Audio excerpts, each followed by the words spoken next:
All right, we are live. Awesome. So I got to remember to look at the camera. I said I was going to do a blog about this, but I think it'll just be easier to do a live. So that's what I'm doing. And this is something that's been coming up for my ambitious entrepreneurial women who are super, super ambitious, super driven, super fired up. Right now in the States, it is summertime, it's heating up. It's also, I'm looking at my calendar over here. We're also approaching the second half of the year, so that also feels like a lot of pressure. Like you set your goals, and now it's feeling like, oh my goodness, I'm in the second half of the year. I have so much to do, and so being ambitious and driven is super great and super cool, but you don't want it to lead to overwhelm, which I am noticing is happening, with colleagues. And it's just kind of a common thing that's happening with, the ambitious women that I surround myself with. So I cannot have that happen because if you burn out, then you can't be effective in the world. And so I have 5 steps, I think it's about five, that I want to share with you today on how to go ahead and live in your ambition and really be dynamic and fabulous and effective, but without getting overwhelmed. So, the first thing you want to do, and I want you to look at this as like over the next 90 days, like the season has changed, the energy's changed.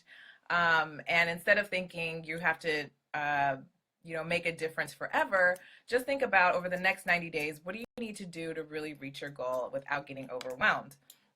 So the first thing you're going to want to do is to identify what could be removed from your plate, basically. What can you take away just for at least a season? I'm getting alerts and I don't know what it is.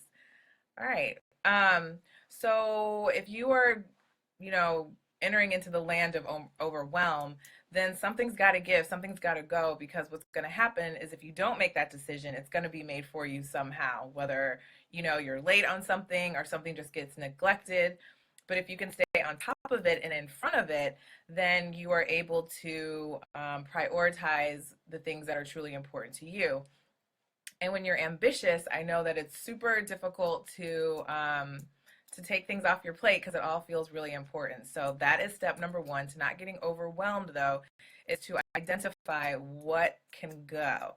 And if you need help with that, let me know and we can look at what you have up for yourself. I'm just looking over here to see what happened. All right. Yeah, if you need help with that, let me know. But that's the first thing you want to do is identify what can be removed from your schedule, from your have to do's, to do's. And then after that, what you want to do is actually remove it. Do what you have to do to just maybe move it, and tackle it in the next 90 days after this 90-day block. But do what you have to do, take action. Don't just identify it, but then kind of don't do anything about it. You really want to take action and do it. Um, Next, so once you've taken away what you don't need, which isn't totally necessary, or identified what isn't totally necessary, then you want to identify what do you need more of, in this next season, in this next 90 days, to not be overwhelmed. So maybe you need more sleep, or maybe you need to spend more time planning and less time winging it, or maybe you need more skills. Maybe you need there's a skill set that you don't know. Maybe you need to learn how to do list building, or you need to learn how to put on a webinar, or something else. But maybe you need more of something. So identify what that is. Step number two. Then you want to figure out, because I was going to say identify what you need more of, and maybe one of those more is support, but I made it its own step. So step number three is to figure out where you need more support. So again, maybe you need to delegate something. Maybe you need someone to help clean your house, or maybe you need someone to set up your website for you. Where do you need support? Maybe you need to just lean on your mastermind sisters, or maybe you need your friend to call your friends and just talk to them more and connect. But figure out where you need support, because what happens with ambitious women is that we are also tend to be lone wolves. I'm saying us because I go there first all the time. Like, what can I do myself? And I got to do it all on my own. And that's not true. And when you have the experience of being able to ask for support and to lean on someone else or collaborate with someone else, it feels so great. So really in this next season, again, where you're going into overdrive and feeling super ambitious, don't get overwhelmed. Really identify where you could use some support just for the next additional support. And then the next step is to actually go get that support. Because once again, you don't want to just think about it. You got to take action and be about it. And I know, enlisting support can be really, really difficult. So, yeah, so again, is it someone who needs to clean your house? Is it that you need to set up a mastermind call every week so that you can really check in and get that support? Um, Whatever it is you have to do, definitely make time to get the support you need. Then you want to,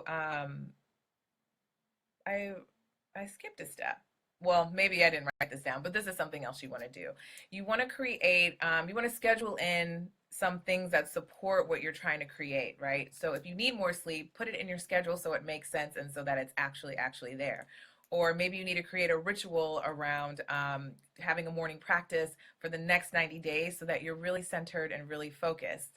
Or what else? Maybe you need to make time to meal prep so that again you're eating foods that keep you really vitalized and energized again, so you're not overwhelmed, you're not making decisions that food choices that make you feel depleted, that kind of thing. You want to really put it in your schedule, create a structure around what will truly support you in this next 90 days to not get overwhelmed. Put it in your calendar, create a ritual around it, create a practice around it.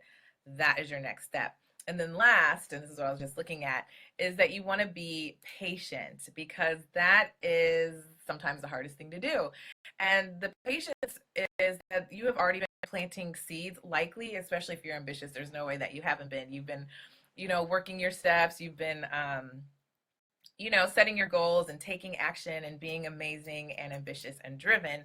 So sometimes not getting overwhelmed is just about being patient and letting, the seed germinate and bloom. Maybe you just need to wait. So just allow things to happen. And just in this step, you just want to check your energy and make sure that it's not that overwhelmed and driving and feeling like you're not doing enough. And instead, you have the energy of knowing that you've planted the seeds, that you're taking action, and that you just want to be patient and let it manifest as it will. And of course, continue to take action, but you just don't want to have that, energy of it's not enough, because it is enough. So those were 5, maybe 6 ways to, live as an ambitious woman without getting overwhelmed. And on the blog, I'm going to post this and also have some additional resources that will help support you. So you're going to want to check that out too. But that's all I have for you now. And I would love to hear if you have any questions, comments, follow up. Let me know. I'm going to hop off because it is Monday and I need to get into my day. So I will talk to you later. People have been requesting lives from me, so I will be doing more lives soon. Bye.